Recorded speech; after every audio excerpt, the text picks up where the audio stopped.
1970 সালে অ্যাপোলো 13 মিশনের দুঃসাহসিক নেতৃত্বদানকারী নাসার কিংবদন্তি মহাকাশচারী জিম লেভেল আর নেই। 97 বছর বয়সে শেষ নিঃশ্বাস ত্যাগ করেছেন তিনি। শুক্রবার এক বিবৃতিতে তার মৃত্যুর বিষয়টি নিশ্চিত করেছে নাসা।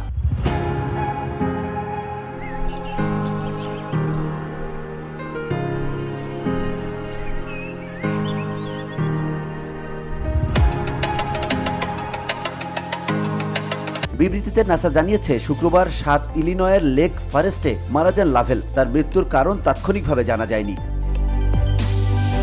লাভেলের পরিবার এক বিবৃতিতে বলেছে, আমরা তার অসাধারণ জীবন এবং কর্মজীবনের সাফল্য নিয়ে অত্যন্ত গর্বিত। মানব মহাকাশ যাত্রার পথিকৃৎ হিসেবে তার কিংবদন্তি নেতৃত্ব ছিল এর অন্যতম আকর্ষণ, কিন্তু আমাদের সবার কাছে তিনি ছিলেন বাবা, দাদু এবং আমাদের পরিবারের নেতা। সবচেয়ে গুরুত্বপূর্ণ হলো তিনি ছিলেন আমাদের নায়ক। আমরা তার দৃঢ় আশাবাদ, রসবোধ এবং যেভাবে তিনি আমাদের প্রত্যেককে অসম্ভবকে সম্ভব করতে শিখিয়েছিলেন তা খুব মিস করব। তিনি সত্যিই অতুলনীয় ছিলেন।